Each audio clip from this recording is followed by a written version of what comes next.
రామ రామ రామ రామ రామ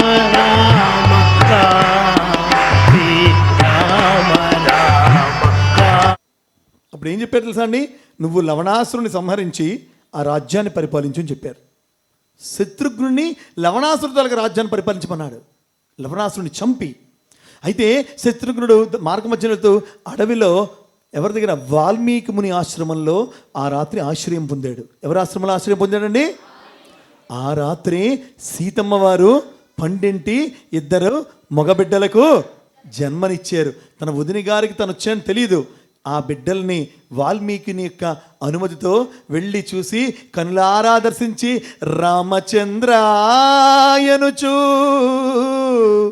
చంద్ర సూర్య బింబములవలే వెలుగొందు ఇక్ష్వాకు యువరాజులారా అందుకో ప్రణతులివే అని కీర్తించి వాళ్ళని ముద్దాడి లవణాసురుడి దగ్గర వెళ్ళిపోయాడు. అప్పుడు రాముడి దగ్గర ముందే టెక్నిక్స్ అని తెలుసుకున్నాడు. లవణాసురుడి దగ్గర ఒక శూలం ఉంది, అది శివుని యొక్క శూలము. అది అతని దగ్గర ఉన్నంత వరకు కూడా ఎవ్వడు అతన్ని ఓడించలేడు. అప్పుడు రాముడు అంటున్నాడు, నాయనా ఒకటి మాత్రం గుర్తుంచుకో, లవణాసురుడు రోజు ఉదయాన్నే అడవికి మాంస భక్షణ కోసం వెళ్తూ ఉంటాడు. ఆ సమయంలో వెళ్ళే సమయంలో రాజ్యంలో సింహాసనం పక్కన అది శూలాన్ని త్రిశూలాన్ని పెట్టి వెళ్ళిపోతాడు తప్ప ఆ మాంసభక్షణకు వెళ్ళేటప్పుడు శూలాన్ని తీసుకొని పోడు.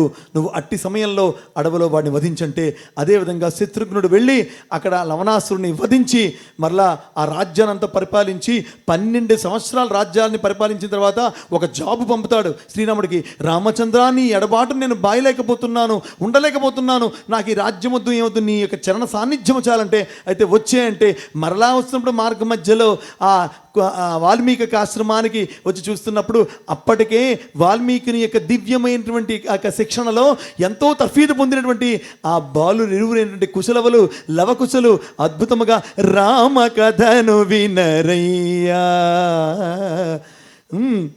ఇహ పరసుఖములను సగే సీత రామ కథను వినరయ్యా అయోధ్యా నగరానికి రాజు దశరథ మహారాజు ఆ రాజుకు రాణులు 3 కౌసల్య సుమిత్ర కైకేయి నోము ఫలముగా వారికి కల్గిరి కుమారులు 4